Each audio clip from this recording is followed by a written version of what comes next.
Hey everyone, Brandon here with the Worktapes podcast. I wanted to take a second and tell you about artistand.org. If there's one thing I love about writing in Nashville, it's the community it creates. But let's face it, we all need each other, and artists are not just artists anymore. We're songwriters, we're content creators, marketing managers, booking agents, social media experts, and we're doing it all at the same time. A lot of us are doing it by ourselves. It can be discouraging and it can burn you out really fast. Award-winning veteran songwriters Krista Wells and Nicole Witt are building a community through Artist&, that will champion your craft. Artist& is helping artists of all backgrounds not only expand their mindset and open their hearts, but to actively live into their creative dreams. And they're doing this through a variety of online and in-person opportunities to connect and create within a community. Visit artistand.org to learn how you can become a part of artist development, vision meetings, writing prompts, annual songwriters retreats, coaching, and a whole lot more. So whether you're a professional artist and you're feeling stuck, or you're an up-and-coming artist and not sure where to start, or you're just feeling overwhelmed by it all, visit artistand.org and learn how you can become part of a movement of people coming alive through creativity and authentic connection. Artistand.org. Let them know Brandon from Worktapes sent you.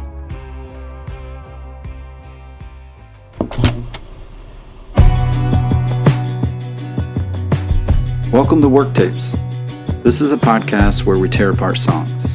Why was the song written? What's it about? What's the context and emotion behind it? Where were you at the time? What were you going through? How did certain lines come to you? What's the inspiration? How long did it take to write? I'm Brandon Carswell, and I'm fascinated with songwriting and how songs are built from the ground up. It's easy to hear a full production song on the radio and dismiss its origin story. I want to hear the rough draft of the song, or the work tapes. I want to explore the very beginning of how songs that move us and make us move are born. Welcome to Worktapes, everyone. My name is Brandon Carswell, and I'm joined today by my friend Nicole Witt. Hey. How's it going? Good. Good. Great, actually. Thanks for coming. Yeah, thank you. Since I started this podcast, which was a couple of years ago, I wanted to have you on. I can't remember how we met, actually. Do you remember where we met? Not certain.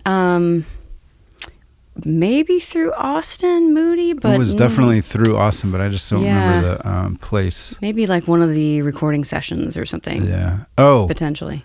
Yes, it was in Berry Hill. Okay, in the studio. I forget the name of that studio now. Now I forget the name of the guy who owns it too. Peter Frampton. Yes. We did a session. It was the Christmas thing, I think, right? Yeah. Was cool. that a year or two ago? Yeah. So yeah, that's where we met. And then I listened to your music as you released stuff out, and I was like, I've got to have her on. You're a great songwriter, singer, artist, all of that stuff.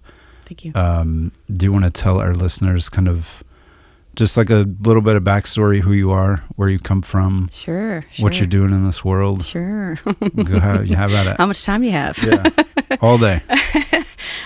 From Springfield, Missouri, and have been, playing instruments and doing music since I was born. Basically, just went to school for it, majored in music, and moved to Nashville, and jumped in like day 3, like just started playing out like every single night and soaking in all of the amazing songs and all that, and realized very quickly that my songs were garbage. And I had a long way to go to like the bar. I knew where the bar was pretty quickly, and so yeah, just started writing every single day, sometimes twice a day, and eventually got signed to EMI Music Publishing, and then Curb after that, and then Universal Brentwood Benson, which was my last like pub deal, and then which eventually became Capital CMG. Okay.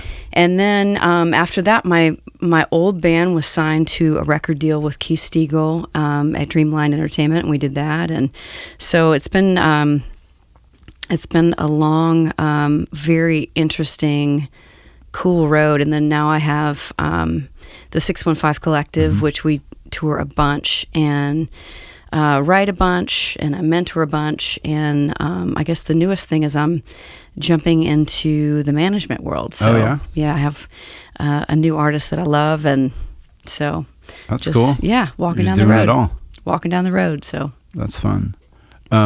When you say you majored in music, where did you go to school for that? Well, so I started at Vandy. I was on a violin scholarship and realized that it was very classical, and I was also going to have to practice about 14 hours a day. Right. And didn't think that was my path or so my it calling. wasn't like music business. It was No, it was at that time, like, I didn't know Belmont even existed, or I probably would have gone there. Well, I think a lot of people don't know, like, you can major in music. Like, I didn't know that when I was in high school. Yeah. So, I mean, I just, after that first year, I knew I didn't want to, like, pursue, like, classical violin. So I transferred back to my state school, University of Missouri, and finished there, but more of a general music degree, I suppose. And then, just, I had been writing songs since, like, high school, I guess. And I knew I really wanted to pursue that. Yeah. So, well, let's go there. Like, what brought you into wanting to write songs? Were you like a little kid? Were you a teenager? No, I was a teenager, and I really don't even know why. I would practice for hours and hours. I was kind of that, like, kind of weird, dorky kid that was, like, always practicing. And I just started writing a song one day, and that's how it started. I was 16, and I still writing songs. Like, so you don't have anything that kind of triggered that? I don't. I have Was no it on idea. A guitar, piano? It was on piano, and my dad. So my grandparents, I never met them. They were grassers in Missouri. They had a traveling family band, and my dad was the baby of that group. He never was, like, in that group per se, but he went on to be a square dancer on the Ozark Jubilee Show. Okay. Which was the first, like, country music national televised show outside of Nashville. And so there's music, in my blood. And my dad, when I wrote that first song, he, I don't know, I really don't even know why he felt so compelled, but he took me down to a studio in Springfield, Missouri, and we recorded it, which I don't know why my dad felt like we needed to do that. I don't know why, I have no idea, like, something I need to kind of ask him, I guess. But so we recorded 4 or 5 songs with a guy named Nick Sibley, and great musician, great songwriter, great all the things. But he gave me my start in the studio and kind of taught me how to do that. So, yeah. And then, moved to Nashville and just jumped in. But music in the blood, music in the family. For sure. Were your parents writing songs? They weren't. So it kind of skipped a generation. My dad started piano lessons. I was like 6, and he walked me down to, her name was Mrs. Hubbard's house. It was five doors down, and we started together. And then he was working so much he couldn't, like, really practice. But he introduced me to music, and then the orchestra kind of came through my elementary school, and I was like, I think I want to play violin. Like, just came home with that, and my dad had his dad's fiddle. That's the only thing he really kind of has of his own father's, and he was going to put it in a glass case above our living room couch, and I was like, Dad, I think I want to play this, Yeah. And so that's still the instrument that I play every single night. So that's awesome. It is. So that's a pretty old. How do you keep up with that thing? Do you get it worked on?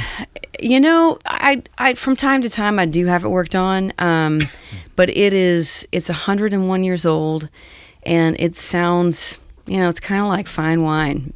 Really great instruments age really well if you care for them. So right, yeah. Okay. I'm still wanting to tackle why you wrote your first song. I don't really know. I'm stuck on it. I don't really know. I mean, I just did. Were you listening to some artist or some band and you were like, I want to do that? I don't remember just that. Like fell out? Like it just fell out. And I just started, I was like, oh, well, this is kind of fun. Like you weren't writing poetry or anything like that? I mean, not really. I don't really know. Okay. Like it literally just came out one day. Yeah. And then I didn't stop. Like. So you kept writing all throughout, and then was there a point where you go, this is what I want to do? Yeah, I mean, I think towards the latter part of my college, I was like, wait a minute, I think there is something to this, you know, but I didn't really like know you could do that for a living. Like I didn't know that was a real thing. And then I started like investigating, and after my first year in Vandy, I stayed an intern at Warner Brothers, and I was down in the tape room. And I was like a nerd. Every day I was down there, I was like listening to all of these unbelievable songs before they were cut. Yeah. And I could almost go, well, this is a hit, this is a hit, this is a hit. So then 2 or 3 years later, hearing some of those that I thought was, you know, they were hits. Were there any artists you remember who they were? Oh my gosh, yeah. I mean, like, you know, one song, and I can't really remember the title. Maybe it was called The River, I can't remember, but it was in the catalog, and Colin Rake ended up cutting it. But yeah, I mean, you know, it was kind of like, I kind of came in like mid to really follow country music, probably mid-90s, Mm-hmm. and then was signed then in Nashville 2001. So, you know, probably 6 years after I really started like jumping in and going, okay, whoa. This is crazy cool. Were you chasing that at that time? Like before you got signed, that's what you wanted? That's what you were going after? Yeah. So was that why you did the internship at Warner Brothers? Yeah, I mean, I was always curious about it. Like I didn't know that this career existed. Yeah. And once I started meeting some of the songwriters, they were fascinating. They're fascinating people. Yeah. I mean, all creatives are. I mean, it's just like the vision that they have and the language that they use. And I mean, I just was like captivated. Right. Like I literally was like a kid in a candy store. Like it was so cool. Yeah. So cool. Was there something about songwriting and songwriters and that whole world that surprised you about how these people were? Something you didn't expect? Yeah. I mean, I think for country music, you know, a lot of the cowboys and the good old boys, and they were like freaking Hemingway, right? Yeah. But they are from like the middle of nowhere, Kentucky, right. You know? And they all moved to Nashville with this kind of this crazy dream, and like not knowing what the world they were doing and not really knowing it was a career either. But I was always just like blown away that these were not just like, I think I'm going to write a song. No, they were like, these were poets. Yeah. They used language different than Hemingway would, but they were like true poets. So you thought it was going to be like, these are more simple. I say this kindly, but you thought there's going to be more simple-minded creativity going on? Maybe, and that was like on me until I realized like the most simple songs, of course, like the general public are like, well, that's so easy to write. I could totally do that. No, you can't. Yeah. Like, yeah, it's hard. Really, like some of these guys, just every single word matters. Yeah, and they know it, and they're true poets. And so I was absolutely like blown away when I got here by some of the people I was surrounded by, just my peers, you know. Yeah. It was so cool. Like, yeah, because some of these people will write. They're not just like, a lot of co-writes will be like, 2 hours long, an hour long. But some serious writers are writing for 10 hours. Oh yeah. They're not leaving. And there's no break no break. You know, whatever. And they leave with something great, or there'll be 20 writers on one song. Yeah. So as you're coming up, chasing this, and then you get signed, right before that, there's like probably a lot of creativity going on. You're not totally second guessing everything you're writing. You're having fun. Does the professionalism part of, after you get a record deal or publishing deal, Does that stifle creativity at all for you, or did it? It didn't for me. It probably lit even more of a fire underneath me. Like because then I was like looking around going, oh my gosh, how did I get, how did I get here? And, I just, again, like I knew kind of where the bar was, and I was going to get there, like no matter what, like I was going to figure it out. Yeah. And I had a long way to come. Like I had a lot to learn about just the craft, Well, let's talk about what we were kind of discussing before we hit record, was learning, and it may have taken a while, I don't know, but learning how to take other people's advice and kind of folding it in and keeping yourself, like keeping you unique while adding in or listening to someone else's advice and not taking their advice and going, okay, I'm going to do that 100%. That was a tough one when I first moved to town because of just the way I'm built. I always think that other people's ideas are better than mine. And so for probably, even 10 years in the business, I thought everybody's ideas were better than mine, which, so I would automatically just go, yeah, you're right. Let's do it this way. But I would also I remember some rights that I would love to have those back now, because I went in with these huge writers. I was almost scared, to be myself and really kind of dive in and be unafraid, because if you're in the writing room, you have to be super vulnerable, because you have to be you're going to throw 99 things out that are garbage, but that one, it just takes that one could change everything for everybody in the room. And if you don't say it, so I wouldn't say it, I wouldn't say that one thing because I was too afraid of the 99 that were going to be just garbage. Right. So I went like that for probably 10 years, and then just started undoing a lot of that. And, so, people always ask me about that, and I mentor a lot of new songwriters, and it's you really do need to stay true to yourself.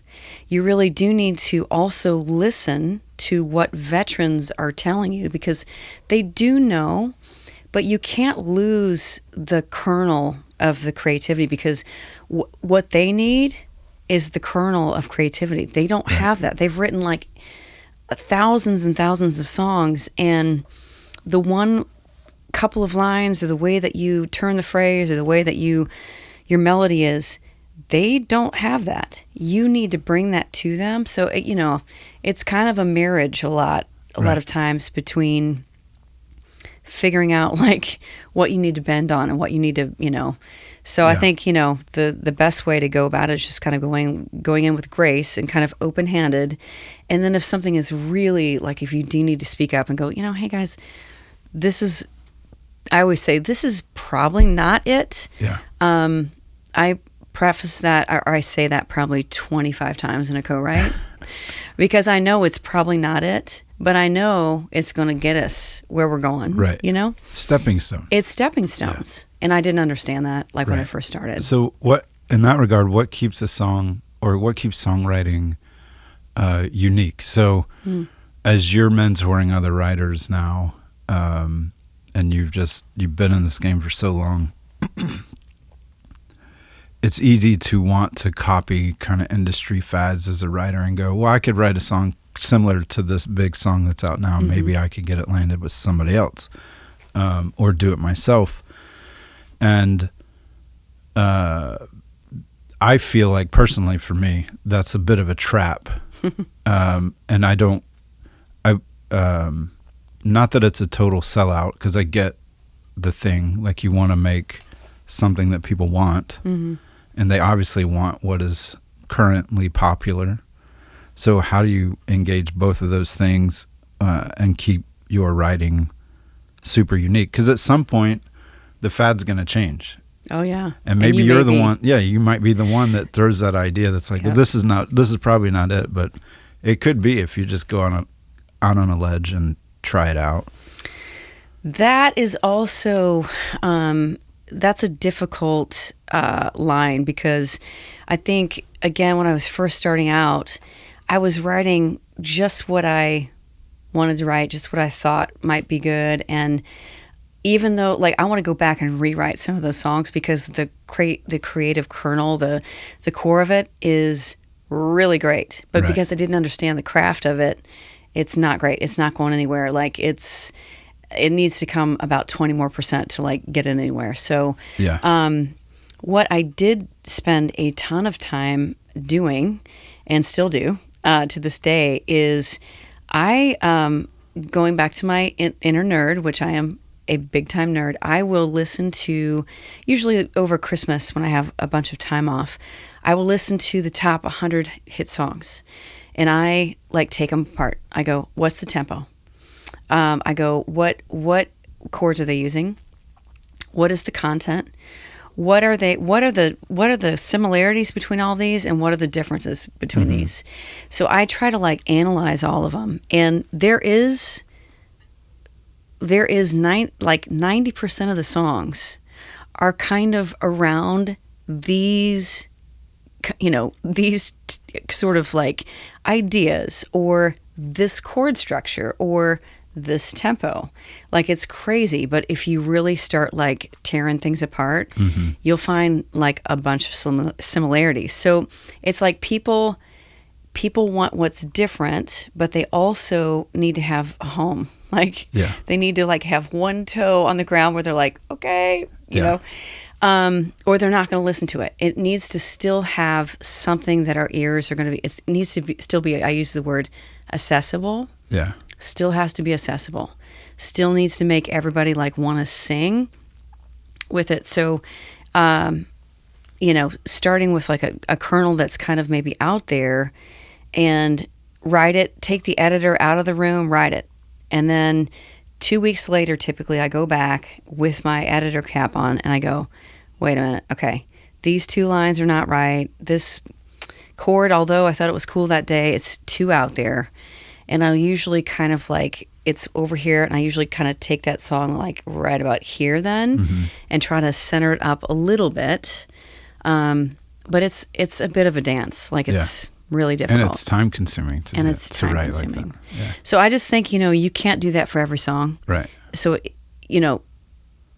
hear me, the core of the song, the kernel, the creative like genius, it has to be Song of the Year to start with. Like, the idea has to be, or it has to, if the idea is like Somebody to Love, like we've heard that 1,000 times. Right. Morgan Wallen just drops it. I'm like, I'm probably not going to like this. And I'm like, dang it. Yeah. Why do I like this? Yeah. Because the chords are freaking interesting. The production's crazy. It's like, there's a vibe. It's a vibe. And so you can get away with murder if the title's the same. We've heard it 1,000 times. It's still very different. Yeah. And especially for him to sing it, So it just, I don't know. It's so complicated. Yeah, it is. And there's not really a rule book for it. There kind of is, but there's kind of not. Like, I get, I'm more fascinated personally with the song just as a song, without the production and all the stuff, and what makes that song stand out. Yeah. By itself, just, vocal, instrument take, whatever. Like, what is it about this that pushed it into a really crazy different production? Or sometimes production can take one of those songs and totally ruin it, just depending on what it's got. So I like all of those points. I was listening to the work tape you sent me of the song we're going to talk about, and I liked hearing your voice without the production on it, because I was listening to the final version all morning this morning, and then I listened to the work tape, and something about the rawness of your voice and the crappy audio on the guitar made it really interesting to me, which is why I do this podcast. But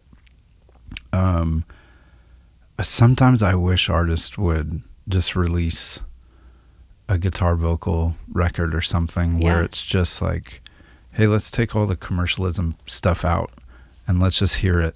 Just raw. Let's just hear you. Yeah. Like who you are without all the knobs and, filters. That's part of songwriting that I think gets a little bit lost. For sure. Oh my gosh. And wanting to chase like a dream or stardom. So I think that I'm kind of getting back to the point of all of those things are great when you're writing for commercial, or you're writing to get Song of the Year or whatever you're trying to get to. But do you have any songs that are quote unquote weird songs that you wouldn't say are not like, these will never be Song of the Year, like in a crazy distant universe maybe, but you love them? Oh yeah. I mean, tons of them, Yeah. And every now and then one of those weird songs gets through, every now and then. But probably my very first cut was one of those, to be honest. It was a song called The Box, and I wrote it with Chris Wallen, and I think I pitched the work tape to my plugger at the time, and they're like, this is a little bit out there, Yeah. And but we believed in the song like crazy, and so I was like, you know what, I'm gonna demo this, and if they don't okay it and they don't want to pay for it, I'm gonna pay for it because I believe in it. Chris felt the same.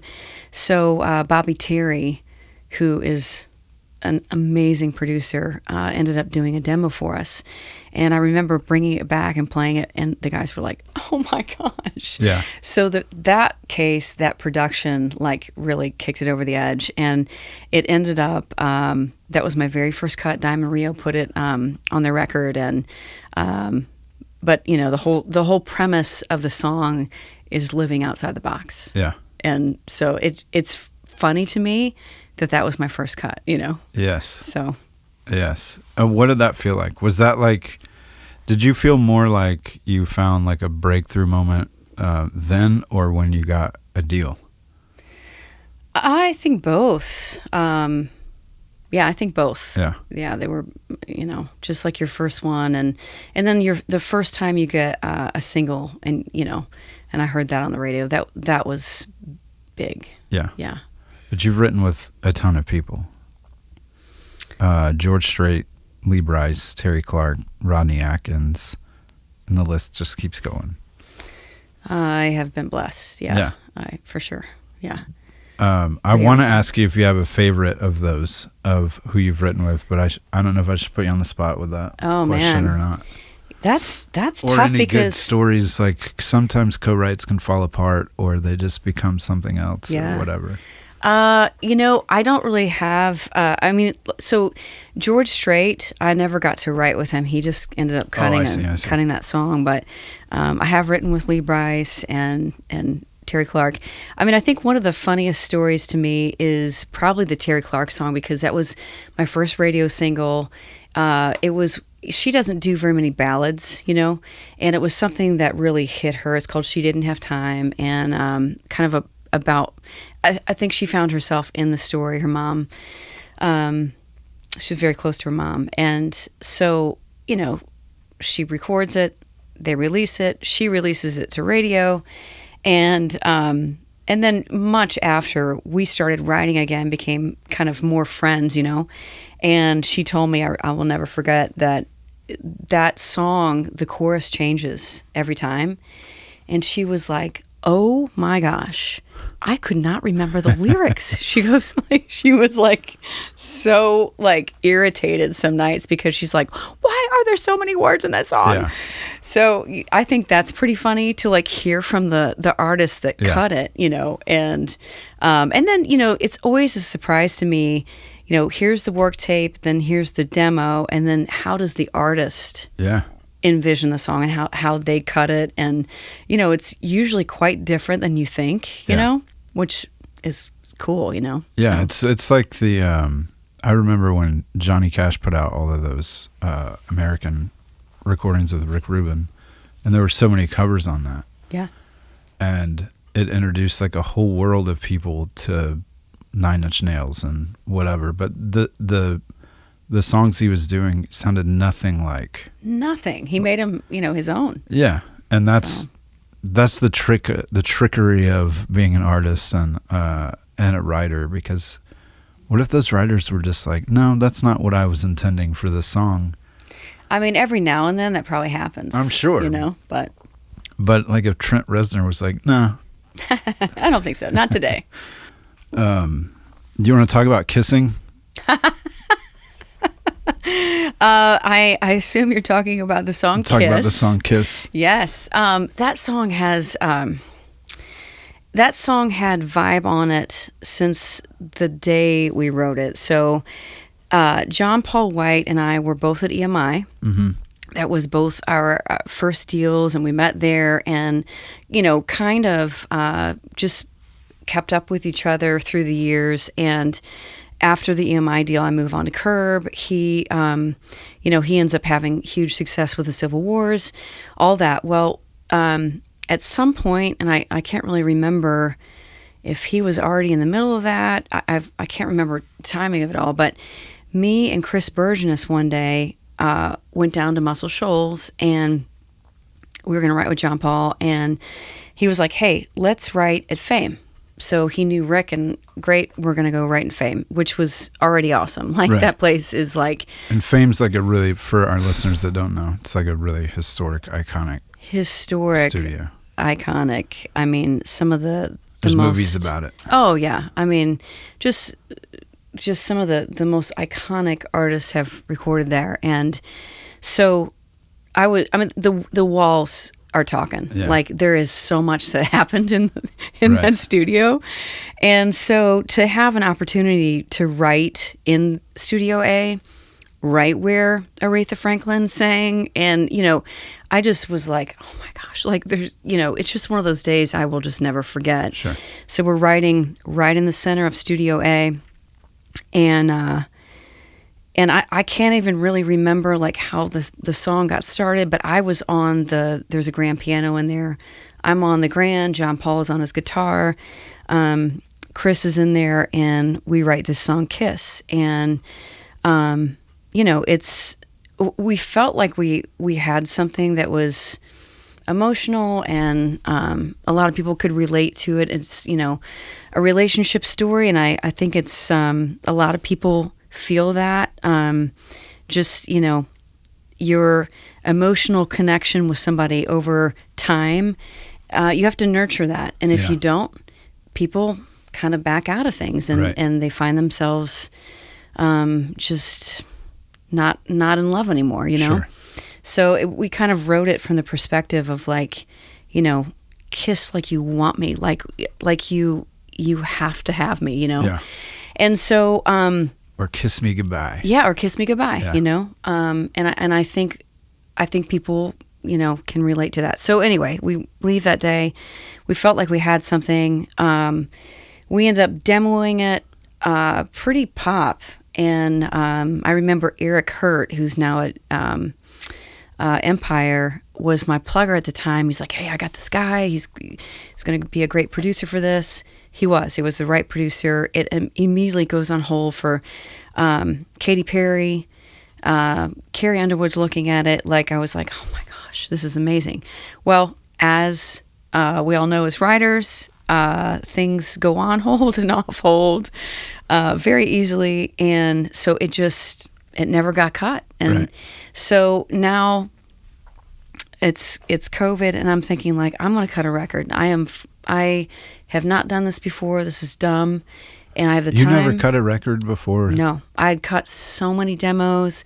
I had been signed to a singles deal at Curb, and we had cut so many songs in hopes of like releasing one of those, but never had cut a project. Oh wow, I didn't know. And so I just remember, calling John Paul and just going, hey, I would like to cut Kiss. It's just one of my favorites, and do you think you could maybe sing some BGVs? And he goes, yeah, but what if we do a duet?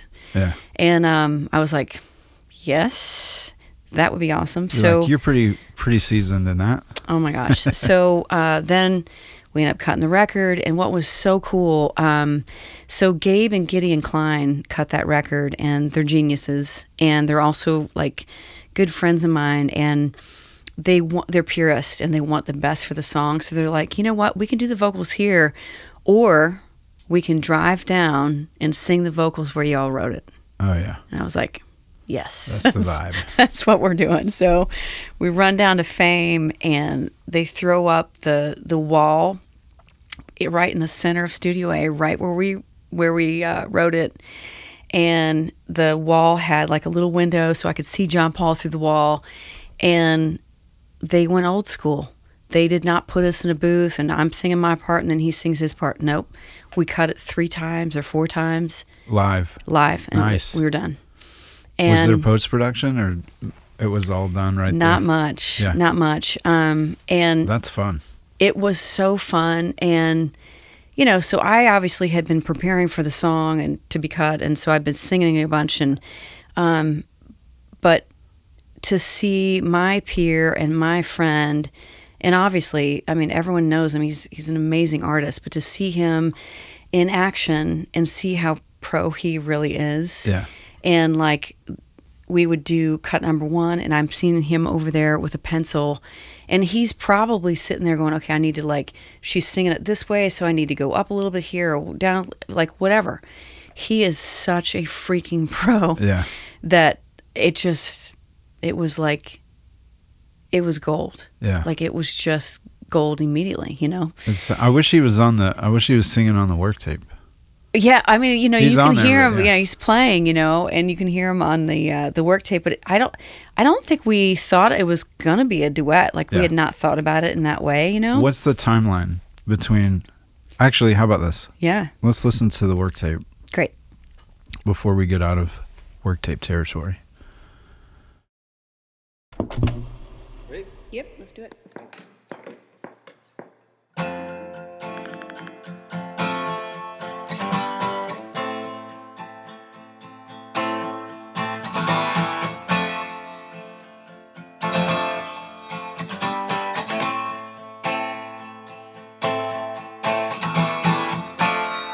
Drive all night, get out of this town, change the scenery if that's what we really need. We could hold on tight, turn the radio up, find our way back where the nights were long enough. Baby, I miss your love. Kiss like you want me, kiss like you need. Kiss me straight up to heaven tonight. Kiss like you love me every time you touch me. Kiss me with everything you have inside. Oh, kiss me goodbye.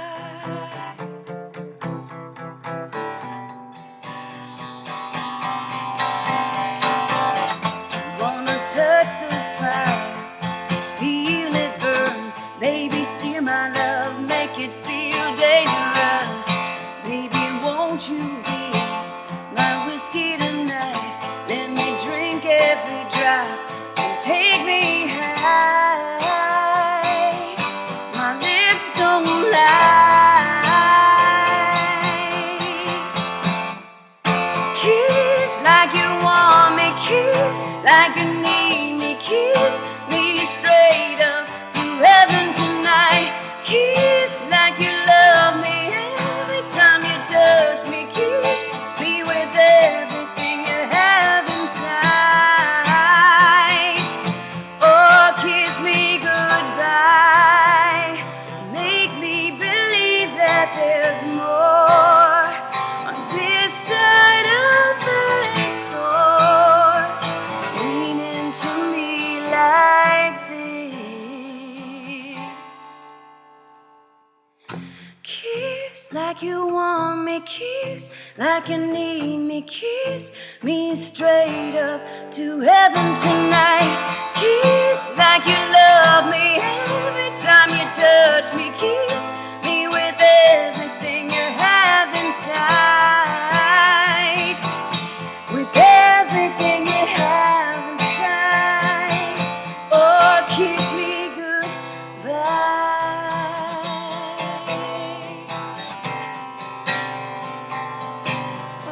kiss me goodbye.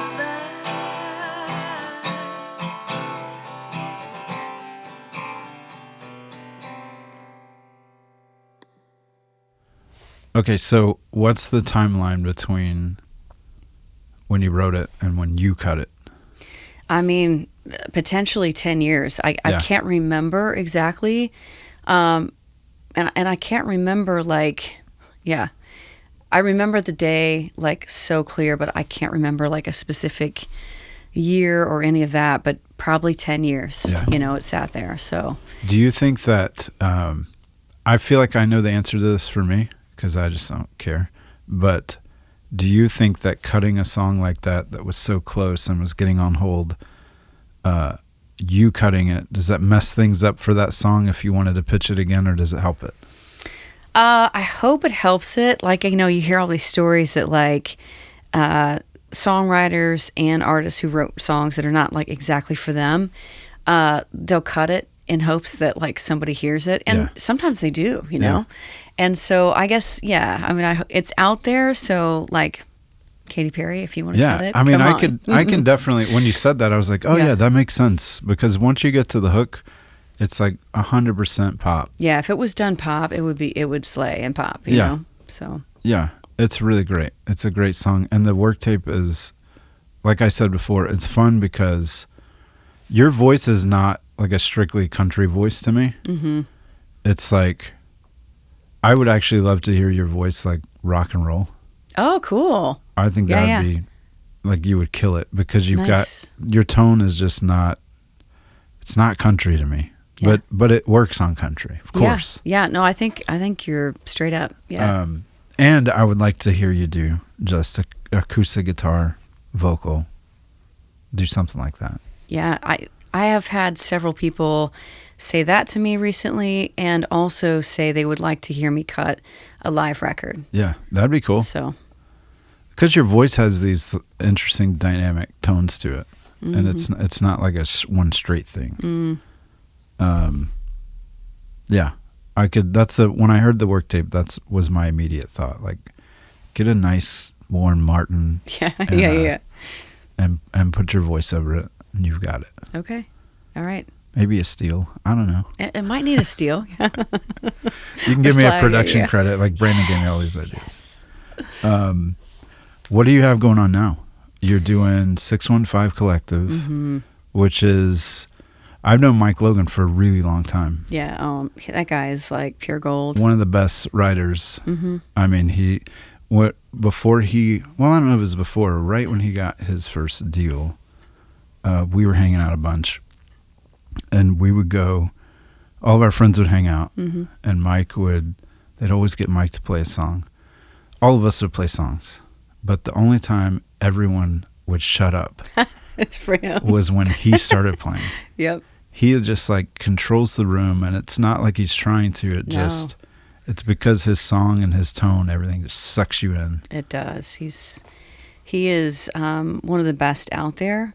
For sure. When the 615 Collective was still in infancy, my best friend Krista Wells knew that I had a, kind of a writing pass with Michael. And she was like, hey, I don't mean to get in your business, but I think you got to call Mike Logan. Yeah. And I was like, gosh, it's been like 8 years since I've talked to him. I don't know if he's going to want to do like a band. And she's like, nah, I just have this feeling, just call him.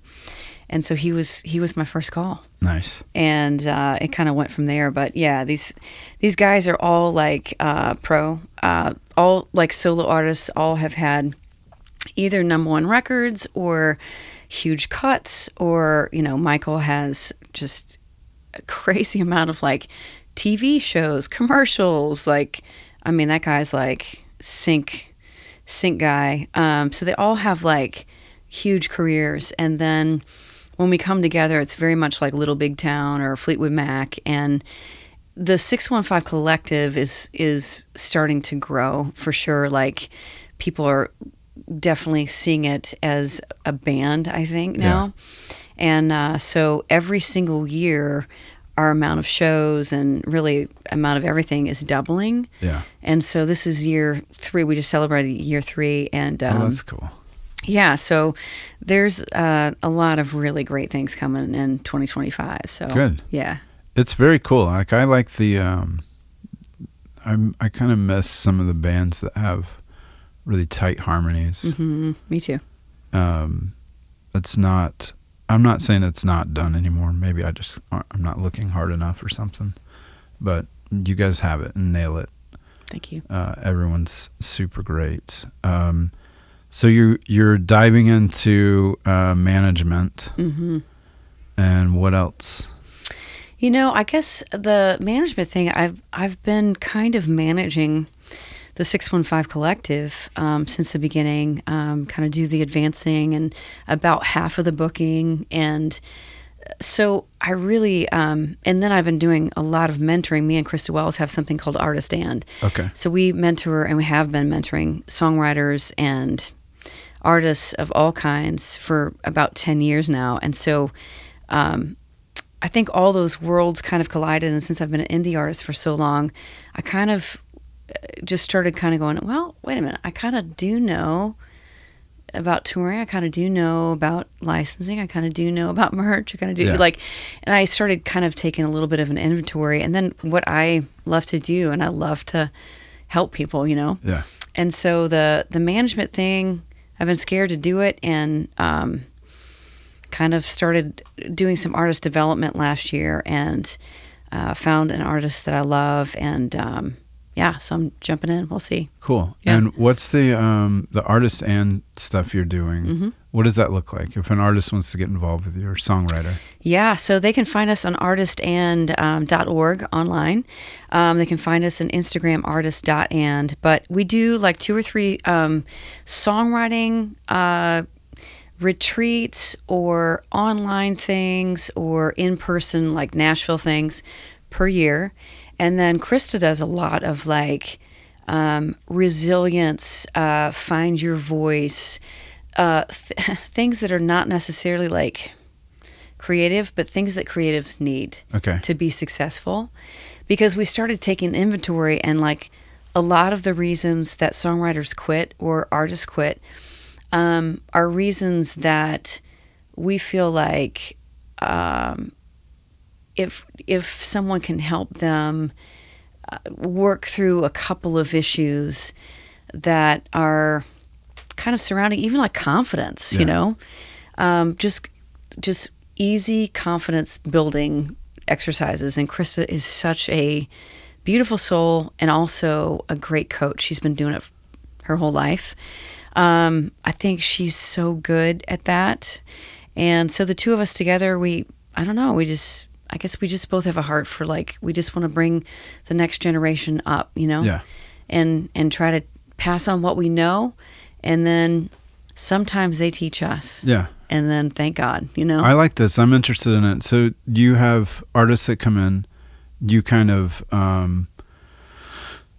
mean, are you vetting these people, or are you listening to their music? Is it like something where you need to be here, or you need to, purchase this package or whatever it is, and you can come and we'll listen to your stuff, and we'll give you advice, and we'll champion you, or whatever it is? Mm-hmm. It's all of it. So we have kind of beginners, intermediates, and people that are kind of doing it, I would say, like for a living. Okay. And really all interest levels, because some people that we work with, they don't want to do it for a living. Right. But they also realize that they left, 10 years ago, they left a huge part of them on the table when they became a doctor, or, so we actually work with a bunch of different people in different parts of their lives, I guess. Yeah. And so I think for some of the songwriting retreats, we vet, like if it's an intermediate level, yes, you have to send songs in, and you're kind of accepted to go to the retreat, and not really for anything, but we want everyone that's at the retreat to kind of be at a similar level. Yeah, you don't want it to be a joke. Right. Yeah. And so we don't want someone that is doing it for a living to write with beginners, although sometimes that's amazing. Yeah. If everyone is coming to, they're traveling to a retreat that they've paid for, we want everyone to be at the same level. So there's a beginning, intermediate, more advanced levels. So we try to vet in that way, I suppose. But Okay. we have free things where it's come be a part of this community.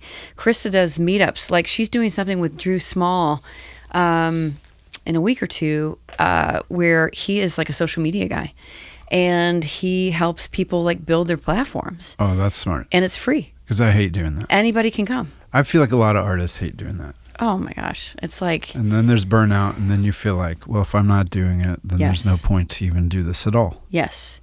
So the only thing I can say to that is everybody hates doing it. Okay, there might be 5% of people that love doing it, and they should be doing it for a living probably. Yeah. But everybody hates doing it.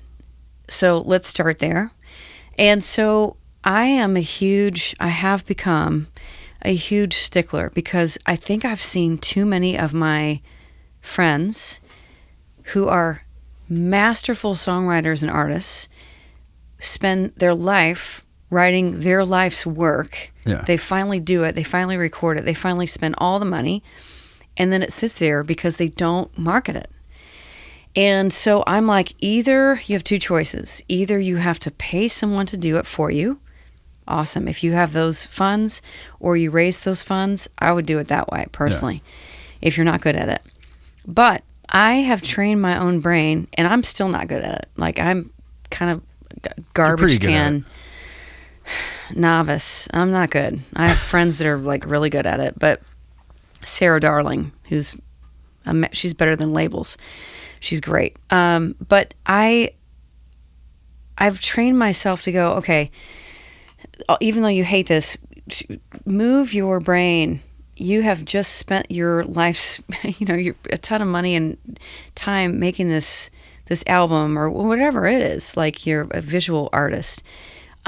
You have to go market it. Yeah. Figure out a way how to trick your brain and make this a creative endeavor too. Like, sit down, make yourself a little plan for the year, try and stick to it, and then make it creative. Go find a buddy to shoot some pictures and videos. Make it as creative as you want. And have fun with it. Yeah. Have fun with it. I mean, like one of our 615 pictures, we just shut out in the desert, and literally, me and Sarah Darling it looks like we just came from like Burning Man. Yeah. Like I'm wearing like a feather skirt.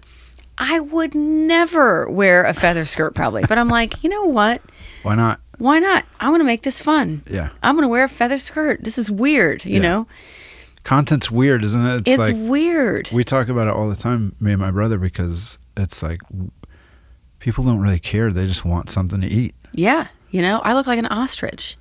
If I'm over there scrolling, I don't care what it looks like. No.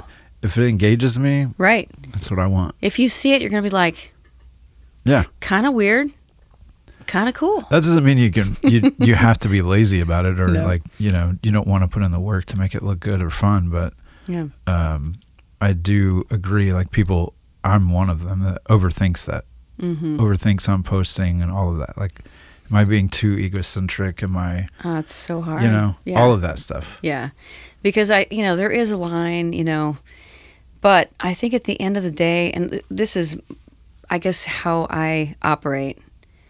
Most of the time, I have no idea what I'm doing. Yeah. Most. I am literally walking in the dark. Yeah.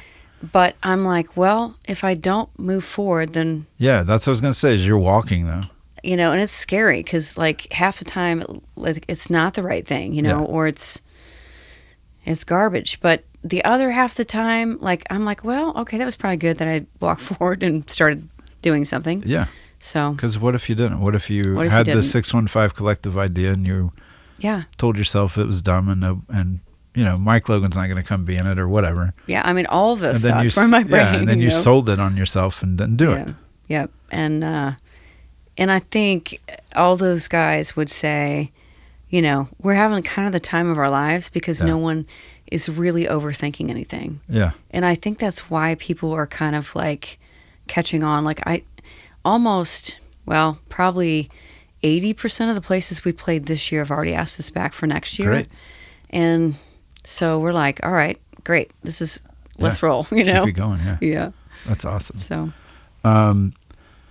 Well, first of all, thanks for being here. Do you have plans on making more music for you, like a record? I do. I mean, I have one more I'm going to release probably the top of the year that's ready to go. And then, so I'm constantly, we're going to be really releasing a lot for 615 Collective next year. So if I release, it'll be kind of like in windows. Do you think it's easier to be like in a group or a band than do your own solo stuff? I do, because one, it's a lot more fun. Yeah. I mean, Mike Logan is so freaking funny. Aaron Goodman, Jeremy Spray, our drummer. I know Jeremy. They're hysterical. So and like Cheyenne Matters. Oh my gosh! I mean, Cheyenne's you get those guys in a room, you are barely singing a note. Like I'm laughing more than I'm singing, and so one, it's just so fun. Two, like everybody has a chance to sort of shine, and then you kind of like can sit back and have a cocktail. You know what I'm saying? Like it's just the show is not on you. It doesn't, like, if you're sick, great. The three of us are going to carry it. Like, it's okay. Like, you're having a bad day, great. Somebody can step up, you know. Right. And we literally change our set list kind of if somebody, hey, I want to do this song tonight. Okay, awesome, great. You know, like, there just is not, we don't really, like, have very many rules. Yeah. And so it's just very authentic. I love that. Yeah. I think that's cool. I think I would have had more questions around the fact that you had never put out your own stuff before. Mm-hmm. I didn't realize that. Mm-hmm. So that's fun. I'm glad you're doing that. Yeah, me Congratulations. Too. Thank you. It's only been, 4 years of you doing that? Yeah, only 4. I mean, yeah. So. Well, I think you should keep doing it. Well, thank you. Keep putting it out. I think I will. Like, I think I want to do music till I drop dead, because. You have to. Why not? You have to. You know? It's a gift. It's like hiding some valuable jewel, you know? Yeah. If you're not doing it. I always say I'm going to be like the weird 80-year-old lady, you know, with the gray hair, like probably singing at the community center. It's going to be weird. It's going to be super weird. It's going to be weird with your feather skirt and your 80. I probably will be in my feather skirt. Why not, you know? Nicole Witt, thank you for being here. Thanks so much, Brandon, for having me. So. Yeah. Worktapes is produced by me, Brandon Carswell. Special thanks to Nicole Witt. For more information on Nicole, visit NicoleWitt.com. To find out more about Artist And, visit artistand.org. This episode was recorded at Soundstage Studios in Nashville, Tennessee. Special thanks to Nick Autry and Black River Entertainment. Video and editing by Sean Carswell. And don't forget to like and subscribe to Worktapes wherever you're listening. Kiss like you want me, kiss like you need me, kiss me straight up to heaven tonight. Kiss like you love me every time you touch me, kiss